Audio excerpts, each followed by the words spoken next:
नमस्कार, राष्ट्र की बात में आपका स्वागत है। मैं हूं मानक गुप्ता। लद्दाख की गलवान घाटी में भारत और चीन के बीच जबरदस्त तनाव है।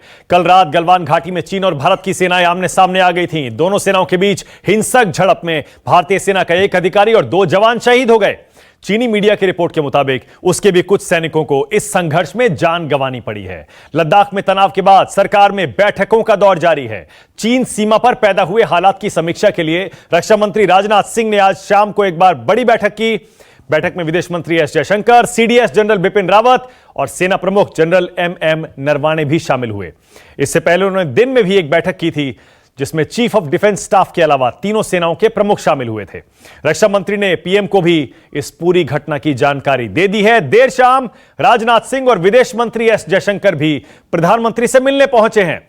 इस बीच चीन के विदेश मंत्रालय ने उल्टा भारतीय सैनिकों पर सीमा के उल्लंघन का आरोप लगाते हुए चीनी सैनिकों पर हमले का आरोप लगा दिया है। चीन के विदेश मंत्रालय ने कहा, भारतीय पक्ष के साथ हमने आपत्ति दर्ज कराई है और अपील है सैनिकों को सीमा पार करने से रोका जाए। चीन ने हेकड़ी दिखाते हुए कहा, किसी एक तरफा कदम से सीमा पर स्थिति जटिल हो सकती है। यानी सीमा पर तनाव के हालात पैदा करने के बाद चीन उल्टे भारत पर ही सवाल खड़े कर रहा है। ऐसे में राष्ट्र की बात में आज का सवाल, क्या हिंदुस्तान को जंग के लिए उकसा रहा है चीन? और अगर हां तो क्यों? इसी पर होगी बहस राष्ट्र की बात में। लेकिन पहले जरा सुन लीजिए बीजेपी के अध्यक्ष जेपी नड्डा क्या कह रहे हैं। I can assure you that under the leadership of Prime Minister Modi, India's territorial integrity will not be compromised. We now have the political will and our army is fully equipped to take any adversary. Nobody can cast any ill eye on Modi's India. This is what I would like to reiterate. और इस वक्त की बड़ी खबर आपको बता दें, भारत और चीन के बीच तनाव जो चल रहा है, उसके बीच रक्षा मंत्री राजनाथ सिंह प्रधानमंत्री मोदी से मिलने पहुंचे हैं और इस बैठक में गृह मंत्री अमित शाह भी मौजूद हैं। यानी अभी भी बिल्कुल साफ है, भारत और चीन के बीच तनाव कम नहीं हुआ है। कल रात को हिंसक झड़प में भारतीय सैनिकों के शहीद होने के बाद आज दिन भर दोनों तरफ से एक के बाद एक बयान आते रहे। पहले भारतीय सेना का बयान आया, जिसमें सेना ने साफ साफ कहा हमारे 3 जवान शहीद हुए हैं और चीन की तरफ भी नुकसान हुआ है। फिर उसके बाद चीनी विदेश मंत्रालय की तरफ से बयान आया कि भारत ने सीमा पार की और चीन को उकसाया। उसके बाद भारत के विदेश मंत्रालय का बयान शाम को आया, जिसमें साफ साफ ये कहा गया है कि चीन ने सहमति जो बन गई थी तनाव कम करने की सीमा पर, उसे तोड़ा और उसके बाद यथास्थिति को बदलने की कोशिश की, जिसकी वजह से यह हिंसक झड़प हुई है और दोनों तरफ नुकसान हुआ है। राष्ट्र की बात में आज मेरे साथ बीजेपी से राज्यसभा सांसद जीवीएल नरसिम्हा जुड़ रहे हैं, कांग्रेस से अभय दुबे आपको दिखाई दे रहे हैं, major general retired AJB Jaini defence expert हैं, बहुत अरसे के बाद आज राष्ट्र की बात में न्यूज 24 पर दिखाई दे रहे हैं, और लेफ्टिनेंट जनरल एके चौधरी रिटायर्ड, जो कि डिफेंस एक्सपर्ट है। आप सभी का स्वागत। जनरल जैनी, मैं आपसे शुरू करूंगा क्योंकि जनरल जैनी पॉलिटिक्स तो होती रहेगी। जनरल जैनी, क्या चीन भारत को युद्ध के लिए जानबूझकर उकसा रहा है क्या? जानबूझकर?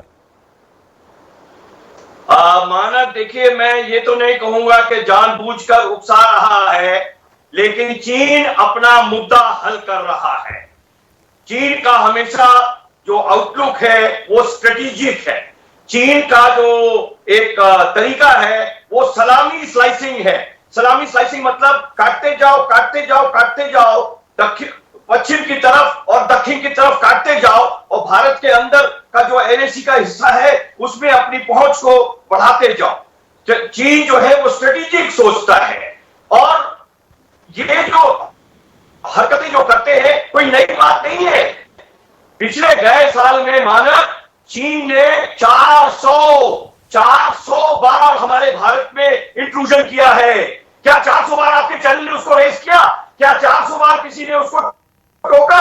क्या 400 बार किसी ने न्यूज मीडिया में दिया? सर माफ करिए जनरल जैनी, माफ करिए जनरल जैनी, ये नॉर्मल इंकर्शन नहीं है। इस बार हमारे 3 जवान शहीद हो गए सर। मैं आ रहा हूं उसी बात पे आ रहा हूं, माने जो आप कह रहे हो उसी बात पे आ रहा हूं।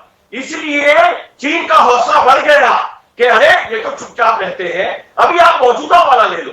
ये साधारण नहीं है, ये आप देखिए, साधारण डिप्सांग में जब 18 किलोमीटर आए थे। जिस दिन शी जिनपिंग आके बातचीत कर रहे थे और अमरावती पे झूला झूल रहे थे हमारे प्रधानमंत्री उनके साथ में, चाइना 19 किलोमीटर आया था। और 19 किलोमीटर को हमने क्या बोला?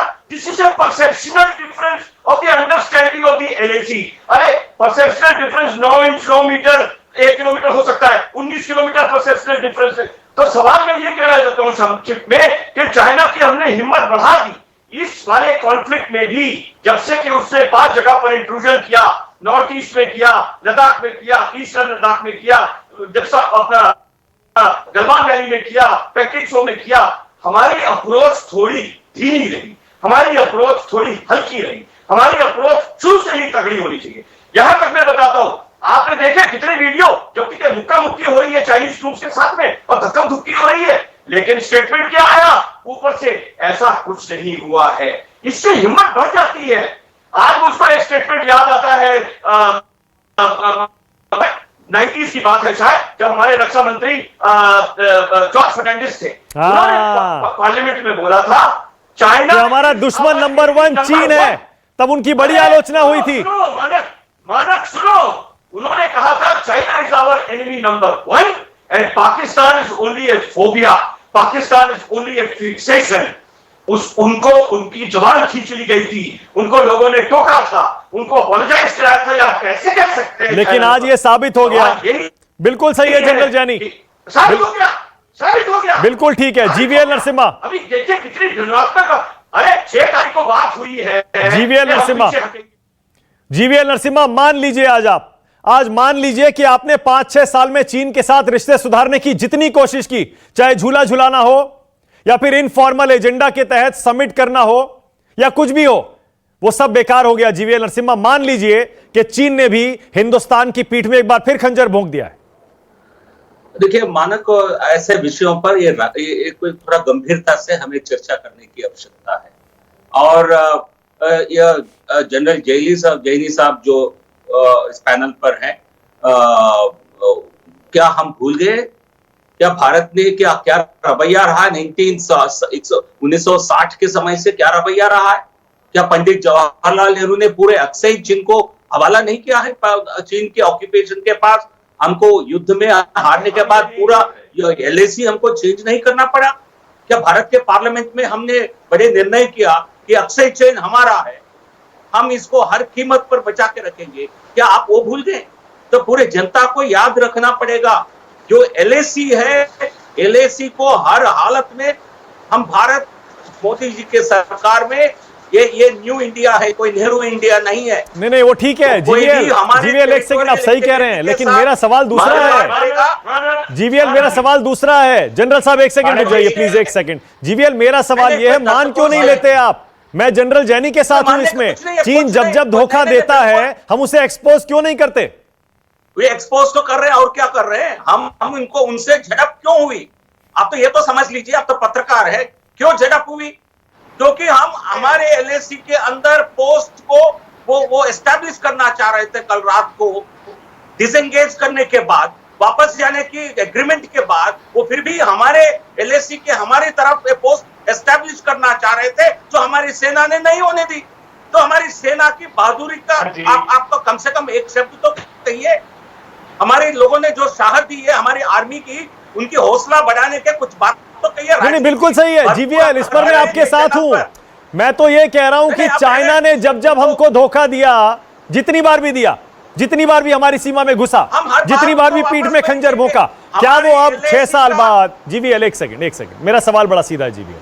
5-6 साल में प्रधानमंत्री ने चीन से रिश्ते सुधारने की बहुत कोशिश की और काबिले तारीफ कोशिश की। हम ये नहीं कह रहे नहीं कोशिश करनी चाहिए थी, लेकिन कम से कम ये तो मान लीजिए कि चीन ने पीठ में खंजर भोंक दिया फिर से। ये मानने में क्या दिक्कत है? न देखिए, ये जो उनकी एक्सपेंशनिस्ट डिजाइन है। हम हर देश के साथ रिश्ता सुधारना चाहते हैं, आपने बिल्कुल सही कहा, और सुधारने की हमने कोशिश किया है। कई सारे एरियाज में हमने सुधार भी लिया है। डोकलाम में जो क्राइसिस थी उसको भी हमने सुलझाया है डिप्लोमेटिकली। पर अब तो ऐसा लग रहा है चाइना जंग चाह रहा है, युद्ध चाह रहा है भारत से।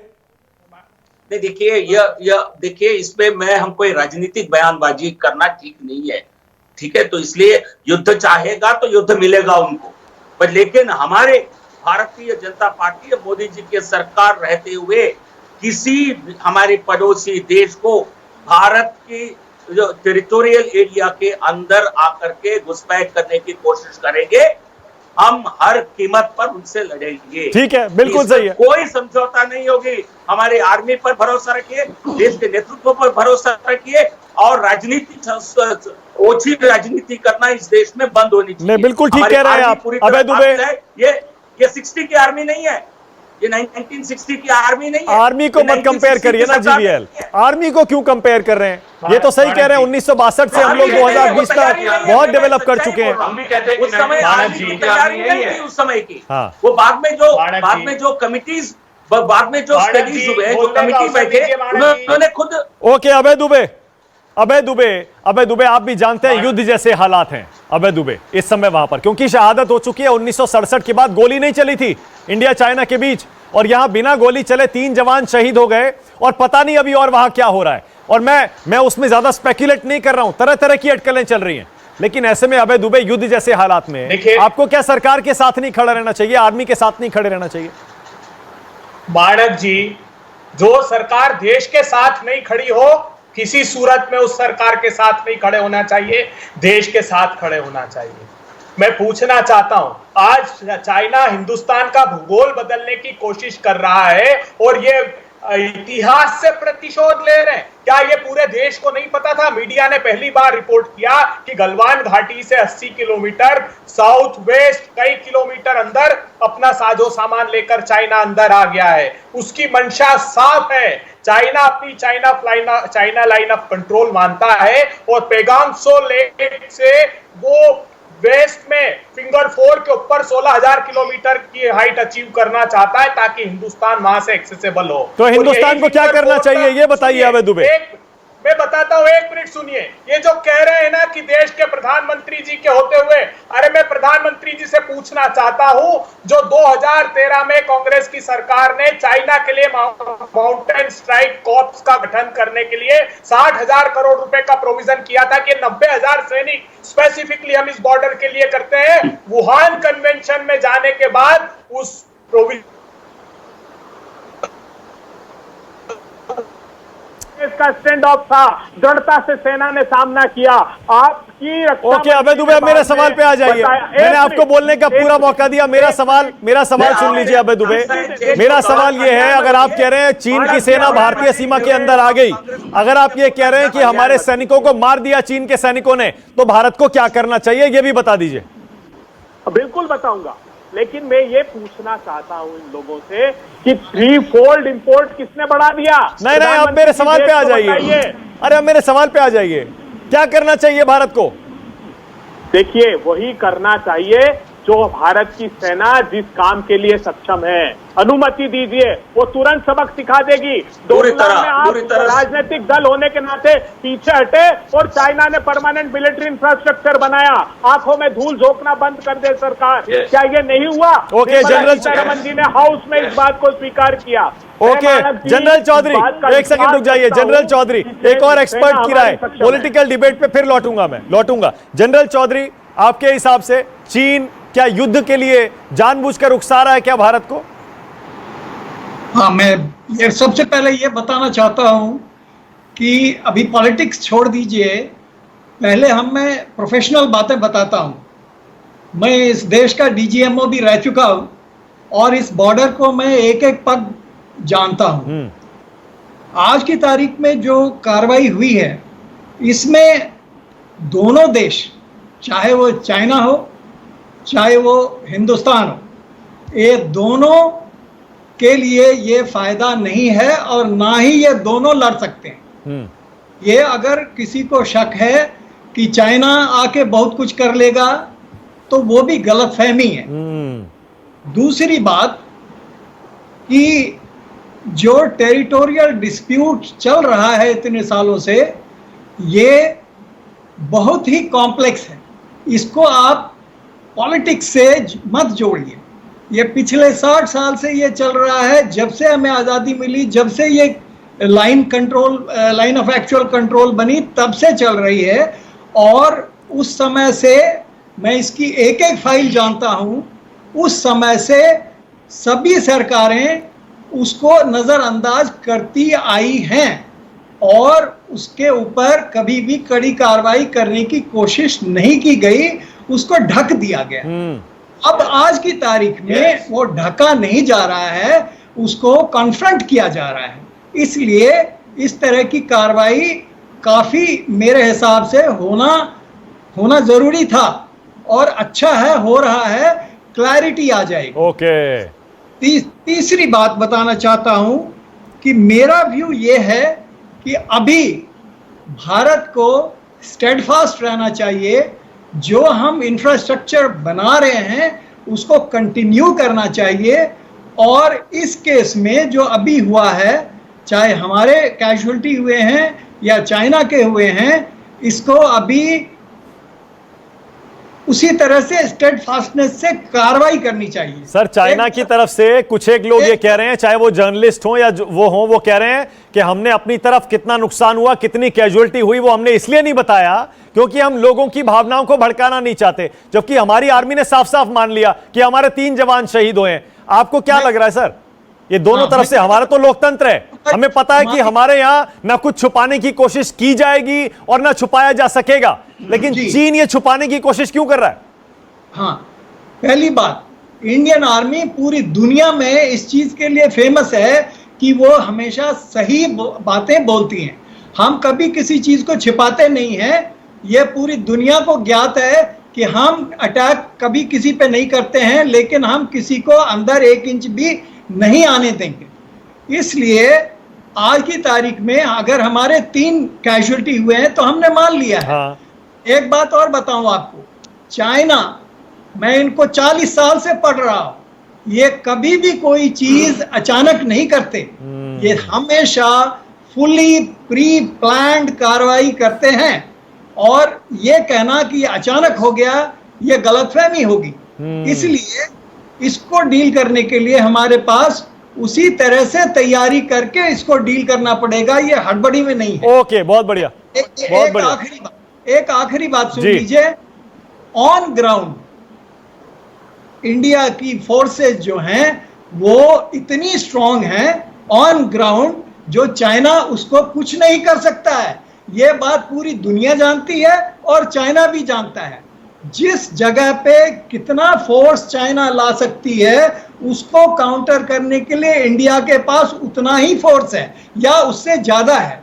तो इस तरह की घटनाओं को डील करने के लिए मेरा एक सुझाव है जी, वो शायद आप लोग सुनिए कि हमारी कार्रवाई जिसमें हमारी थोड़ी कमी रही है, हमारी कार्रवाई प्रोएक्टिव ऑपरेशंस, जो लाइन ऑफ एक्चुअल कंट्रोल में प्रोएक्टिव होना चाहिए ताकि चाइना रिएक्ट करे और जब कोई कार्रवाई हो तो हमें कई मौके मिले। खबर आ रही है, बड़ी खबर आ रही है, 1 सेकंड रोकूंगा जनरल चौधरी। बड़ी खबर यह आ रही है कि भारत और चीन के तनाव को लेकर प्रधानमंत्री निवास पर एक बड़ी बैठक चल रही है। और हम इसे बड़ी बैठक इसलिए कह रहे हैं क्योंकि इसमें गृह मंत्री अमित शाह, रक्षा मंत्री राजनाथ सिंह और विदेश मंत्री, वित्त मंत्री भी मौजूद हैं। मतलब समझ लीजिए, या तो ये सीसीएस की बैठक है, ये सीसीएस की बैठक लगती है, कैबिनेट कमिटी ऑन सिक्योरिटी। इसका मतलब जीवीएल नरसिम्हा, ऐसा लगता है कि आपकी सरकार ने, देश की सरकार ने अब कमर कस ली है कि किसी भी तरह से यहां से चीन को, ये जो झड़प हुई है, संघर्ष हुआ है, चीन को यहां से सबक सिखाकर ही भेजना है। जीवीएल जल्दी से कमेंट। विषय को ले रहे हैं क्योंकि अभी तक जो झड़प होती थी उसमें किसी की प्राण, किसी की जान जाने की कोई ऐसा स्थिति नहीं बनती थी। तो जो कल रात को जो हुआ बहुत ही आपत्तिजनक है। जो भारत और चीन के जनरल्स के बाद बात होने के बाद, डिसएंगेजमेंट के लिए सब कुछ डिसीजन होने के बाद, कल उन्होंने जो कोशिश किया था बिल्कुल वो एक मिस एडवेंचर था। इसको कैसे आगे, इसको यदि ये स्थिति आगे बनेगी, किस प्रकार इनसे डील करना है और आगे ये स्थिति न बने, उसके लिए डिप्लोमैटिक, इकोनॉमिक, पॉलिटिकल, हर स्तर पर, सिक्योरिटी के स्तर पर क्या निर्णय, कैसे तैयारी होना चाहिए। बिल्कुल ठीक है। मैं मानता हूं ये सरकार पूरी तरह सिचुएशन पर सिचुएशन कंट्रोल में है। ओके, अमित कुमार जुड़ गए मेरे साथ। अमित कुमार मेरे सहयोगी और जानकारी के साथ जुड़ गए। अमित, इस बैठक के बारे में क्या खबर आ रही है? देखिए, आप कह सकते हैं कि चाइना विवाद को लेकर अभी सबसे बड़ी बैठक हो रही है। दिन में तमाम लोगों ने बैठक की, रक्षा मंत्री लगातार ब्रीफ लेते रहे, लेकिन अभी वो तमाम जो बड़े मंत्री हैं, आप कह सकते हैं कि जो सीसीएस के पार्ट हैं, वो सारे लोग वहां पर मौजूद हैं। हालांकि आप इसे सीसीएस नहीं कह सकते, ऑफिशियली किसी ने बताया नहीं कि ये सीसीएस की बैठक है, लेकिन वो सारे लोग, चाहे रक्षा मंत्री हो, गृह मंत्री हो, विदेश मंत्री हो, वित्त मंत्री हो, वो सारे लोग प्रधानमंत्री घर पे मौजूद हैं। करीब 45 मिनट से ये बैठक चल रही है और उसमें जो तमाम हालात हैं उसको लेकर चर्चा हो रही है। और सबसे बड़ी बात की जो एक्शन लेना है या जो नेक्स्ट कोर्स ऑफ एक्शन जो भारत सरकार की तरफ से हो गई, उसको लेकर चर्चा हो रही है कि ऐसी परिस्थिति में भारत सरकार को क्या करना है। क्योंकि एक भारत सरकार ने स्टैंड ले रखा है कि अपनी तरफ से प्रोवोक नहीं करना है, लेकिन अपने स्टैंड पे खड़े रहना है, पीछे नहीं हटना है। और कोशिश यही है कि चीन को ये कहा जाए कि वो जो आगे बढ़ रहा है उसको रोका जाए और हम जो सड़क बना रहे हैं वो सड़क हम बनाएंगे। ये स्टैंड पुराना स्टैंड है और उसी पर कायम है। लेकिन ऐसी स्थिति में जब वहां पर इस तरह की झड़प हुई जिसमें हमारे जवान शहीद हुए, कहा जा रहा है कि 4 से 5 चीन के जो सैनिक हैं वो भी मारे गए हैं और कैजुअलिटीज ज्यादा है, तो ऐसे में जो मौजूदा परिस्थिति है, सीमा विवाद को लेकर जो चीन को लेकर जो विवाद है, उसको लेकर एक बड़ी बैठक प्रधानमंत्री मोदी ले रहे हैं। जाहिर है, बिल्कुल ठीक है और संदेश बिल्कुल साफ है। जनरल जैनी एक कमेंट करिएगा, संदेश बिल्कुल साफ है, चीन जानता है पाकिस्तान चीन का प्यादा है। जनरल जैनी, सब जानते हैं कैसे हमने घुस के पाकिस्तान में सर्जिकल स्ट्राइक की, एयर स्ट्राइक की। उसके बाद चीन जानता है कि यह भारत, आज का भारत हाथ पर हाथ धरे बैठे रहने वाला नहीं है। उसके बावजूद यह उकसावा क्यों कर रहा है वो जनरल जैनी? मानक, मैं 3 बात बताना चाहता हूं। सबसे पहले तो जो आखिरी में आपने कहा कि भारत वो 1960 या 62 का भारत नहीं है। इंडियन आर्मी 1962 की बात की इंडियन आर्मी नहीं है, जबकि ठंडे कपड़े और कपड़े के जूतों से 5D में तवांग के आगे और बुमला, कुमला, लुलुंगला, तलुंगला पासिस पे हम लोग लड़े थे और उन हाइट्स के ऊपर में लड़े थे, जबकि पूरी भगदड़ मच गई थी। मैं तो और 1967 में 67 में उनके नाक चबाए थे हम लोगों ने, नाकों तले उनके चढ़े चबवा दिए थे नथुला में। तो इंडियन आर्मी अब वो आर्मी नहीं है, चीन को भी पता है। तो जो अभी एक्स डीजीएमओ साहब ने, चौधरी साहब ने कहा कि हम बराबर की चोट दे सकते हैं चाइना को, वो बहुत सही है। अब क्या करना चाहिए जनरल साहब, क्या करना चाहिए? मैं हल्की सी बात कहना चाहता हूं जो जीवीएल साहब ने कहा। मैं जीवीएल साहब का बहुत आदर करता हूं, कई डिबेट में मेरे साथ आ चुके हैं। जीवीएल साहब देखिए, मैं किसी सरकार की टिप्पणी नहीं कर रहा हूं, मैं किसी सरकार की क्रिटिसिज्म नहीं कर रहा हूं। मैं ये कहना चाह रहा हूं, वो पहली सरकार हो, ये सरकार हो, कोई भी सरकार, चीन को लेके जो हमारी नीति रही है वो हमेशा कभी भी ओके, मान लिया। ओके जनरल जैनी साहब, एक सेकंड, मान लिया आप सबको कह रहे थे, आपने किसी सरकार पर, किसी पार्टी पर सवाल नहीं उठाया। मैं पूछ रहा हूं अब क्या करना चाहिए भारत को, अब जबकि हमारे 3 फौजी शहीद हो गए और वहां पर खबरें जो आ रही हैं, मैं बिल्कुल उस पर स्पेकुलेट नहीं करूंगा और नहीं बताऊंगा कैसी कैसी खबरें, कैसी कैसी अटकलें चल रही हैं, लेकिन जो कुछ हम सुन रहे हैं उसको देखते हुए जनरल जैनी क्या करना चाहिए भारत को? देखिए, कोई भी सिपाही ये नहीं कहेगा कि लड़ाई कर दो, जंग कर दो, बम फेंक दो। एक पागल होता है जो कहता है कि लड़ाई करो। सबसे अच्छी लड़ाई वो है जो बिना जीती जाती है। आप डोकलम की बात करते हैं, अभी जीवीएल कह रहे थे बड़ी डिप्लोमेटिक विक्ट्री हुई। अरे मानक, डोकलम तक मैंने पैदल रास्ता नापा है। मैं Indian military training team Bhutan में मैं इंस्ट्रक्टर था। मैं सिंचुलुम्बा से लेके और हाजोंग से लेके डोकलम तक पैदल चला हूं। डोकलम में वो आए, बाकी चली 73 दिन, उसको हमने डिप्लोमेटिक विक्ट्री बोल दिया। चीनी वहीं के वहीं रह गए। बात में 2 राजनेता हैं, 2 एक्सपर्ट्स हैं। अभी थोड़ी देर पहले अभय दुबे ने गेंद पूरी तरह से जीवीएल आपके पाले में डाली है, ये बोल करके दे दीजिए इजाजत आर्मी को। अब जबकि नौबत यहां तक आ गई है कि हमारे जवानों की शहादत हो गई, जीवीएल वादा करिए और भरोसा दिलाइए देश को, अपनी पार्टी और सरकार की तरफ से, कि ना किसी भी तरह का समझौता किया जाएगा। सीमा छोड़िए, एक जवान की शहादत का भी बदला लिया जाएगा, बेकार नहीं जाएगी जीवीएल। मानक जी, ये बात मुझे कहने की जरूरत नहीं है। देश की जनता पूरी तरह जानती है, देश की जनता को भरोसा है।